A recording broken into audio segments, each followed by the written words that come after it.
Hello, my name is Dr. Michael Anderson, orthopedic surgeon at Aurora Advanced Healthcare. And I'm Dr. Joseph Davies, as well as with Aurora Advanced Healthcare.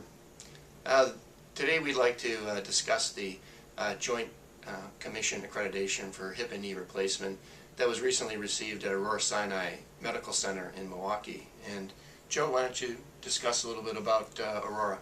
Well, this is really a special honor for us that recognizes the highly integration of the program that we've developed over the last 20 years at Aurora Sinai.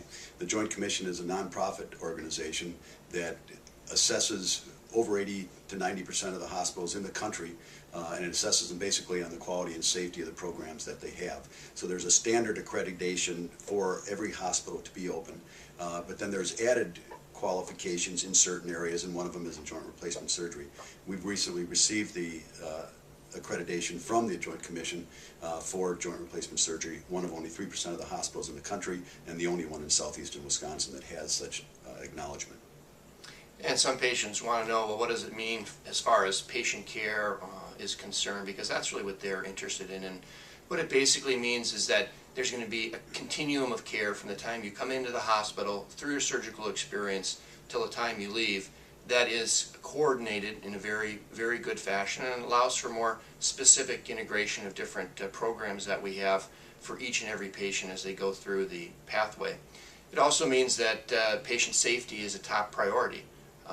Joint Commission comes in when they look at additional disease-specific accreditation, and they'll look at each and every care provider that's going to be involved with your care and making sure they're credentialed and that everything is good with each and every provider from when they come in all the way through the physician level.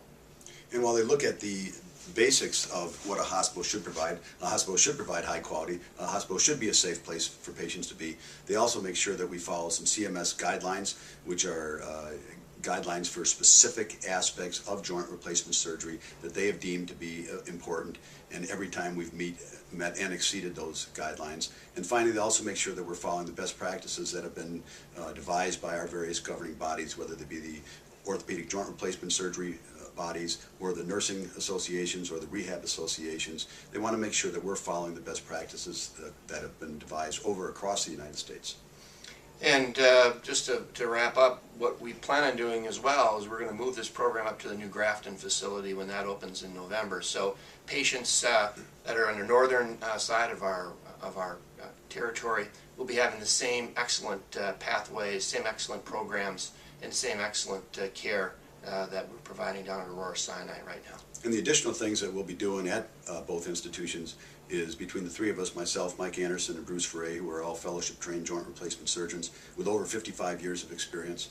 We'll be providing a second opinion program for both our colleagues and our patients for an unbiased look at complex, complicated problems to see if we can assist them in that fashion. And additionally, we're going to be joining the likes of the Mayo Clinic and the Cleveland Clinic with the new National Joint Registry, which follows our patients and the implants over their lifespan to make sure that the things that we are doing are done well, and that the implants that we've chosen are continuing to perform to the standards that we have expected of them.